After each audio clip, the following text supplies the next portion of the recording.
Bonjour, bienvenue dans la capsule numéro 4 du livre Éléments de polarité. Aujourd'hui, je veux discuter avec vous de l'énergie vitale. L'énergie vitale, c'est l'énergie précurseur de toutes les autres énergies dans le corps humain. Sans cette énergie vitale, eh bien, le corps humain ne peut pas fonctionner comme un humain. C'est ce qui anime la vie. Dans la tradition chinoise, cette énergie est appelée le qi. Et dans la tradition du yoga, cette énergie est appelée le prana. La nature du prana ou de l'énergie vitale est subtile. La meilleure façon d'expliquer cette énergie, c'est de faire l'analogie avec les poissons. Les poissons baignent dans la mer et ils aspirent l'eau pour en tirer de l'oxygène. Pour les humains, c'est la même chose, c'est-à-dire qu'ils vont tirer le prana de leur environnement ambiant.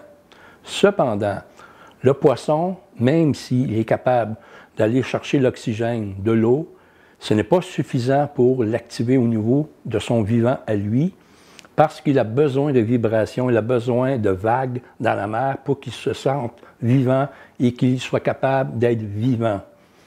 Ceci veut dire que même si on met des poissons dans un aquarium bien oxygéné, ils ne survivront pas.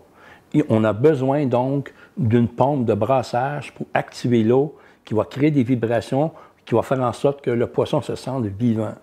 Eh bien, on a probablement la même chose chez l'humain, c'est-à-dire qu'il y a probablement des vibrations également qui nous animent.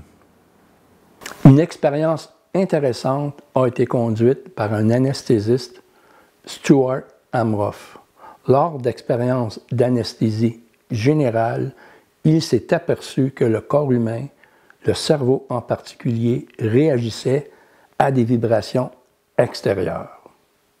Cette expérience a montré que le corps humain, même sous anesthésie générale, réagit avec des vibrations extérieures de son corps.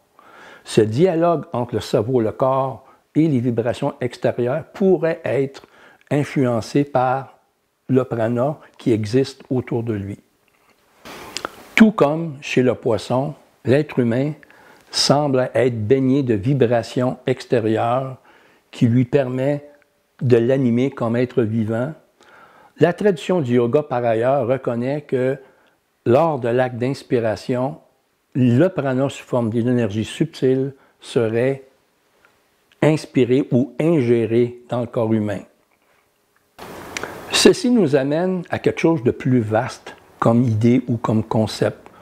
Au lieu de parler strictement d'énergie vitale, toutes les découvertes scientifiques récentes nous portent vers le concept de force vitale, c'est-à-dire qu'il y a un aspect vibratoire, il y a un aspect énergétique lors de l'acte d'inspiration, mais il y a également un aspect concret physique, c'est l'ADN. Ces vibrations pourraient être l'expression vibratoire du prana qui anime le corps humain. Tout comme pour le poisson, l'être humain a besoin de vibrations pour vivre.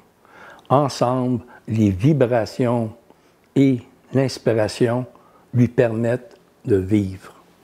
En conclusion, l'interaction entre l'ADN, l'énergie vitale qu'on inspire et les vibrations extérieures pourrait constituer la force vitale qu'on appelle prana.